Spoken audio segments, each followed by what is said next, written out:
Laboratorio número 2. Ley de Ohm. El procedimiento a realizar es el siguiente. En primer lugar, deben ir al siguiente link.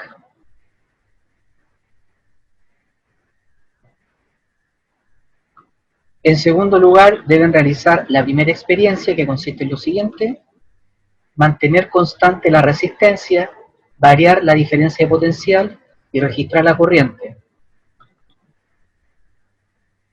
Registrar 10 pares de valores I, B, la corriente en el eje X, B en el eje Y.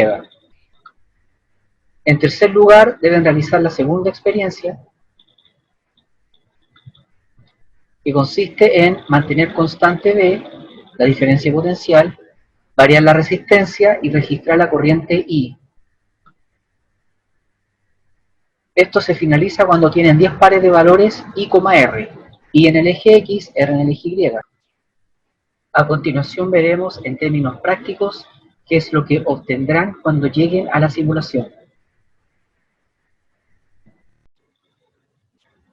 Después de haber utilizado el link para navegar hasta la simulación, se encontrarán con lo siguiente. En la sección inferior se ve un circuito donde destacan las baterías y más abajo un cilindro rojo que corresponde a la resistencia. Para la primera experiencia tienen que colocar la resistencia en un valor constante. Por ejemplo, en mi caso la coloqué en el valor 188 ohm y a continuación tienen que obtener 10 pares de datos I, B, I en el eje X, B en el eje Y, los cuales se obtienen del siguiente modo. Se ajusta el voltaje a un valor específico, por ejemplo 1.3 voltios, y en ese caso el primer par I, B sería 6,9 mA para la corriente y 1.3 voltios para la diferencia potencial. Para obtener el segundo punto tienen que variar B de nuevo, por ejemplo a 2 voltios, y el segundo par sería cuando la corriente vale 10.6 mA, el voltaje vale 2 voltios. Y así sucesivamente hasta obtener los 10 pares de datos I, B.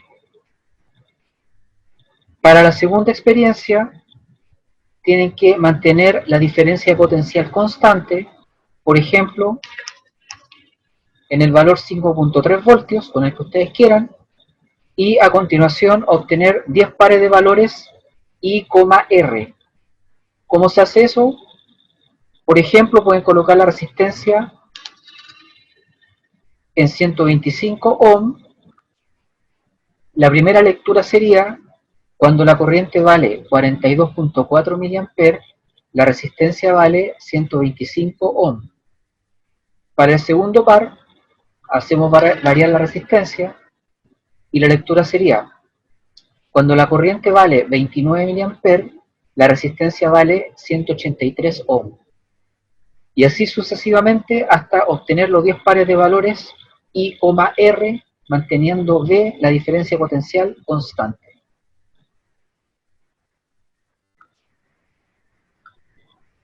¿Cómo se evaluará el laboratorio número 2?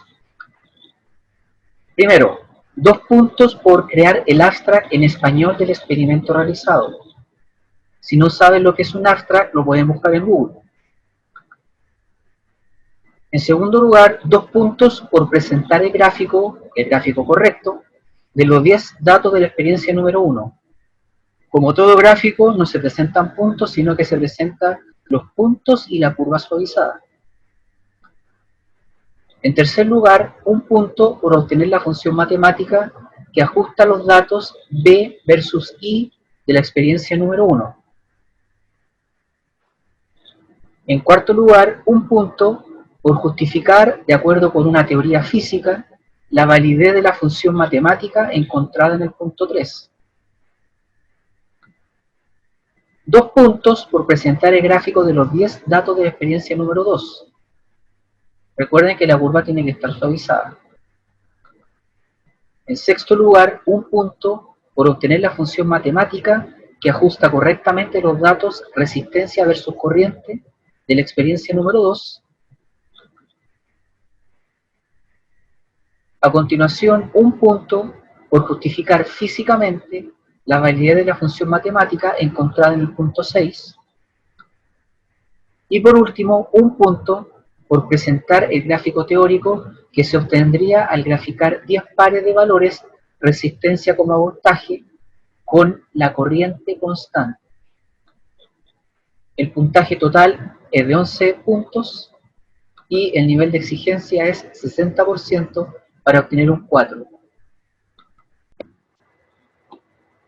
Cuando hayan respondido esas 8 preguntas, podrán enviar el archivo en Word con las respuestas a los correos que están viendo ahora, y el deadline es el 4 de mayo al mediodía.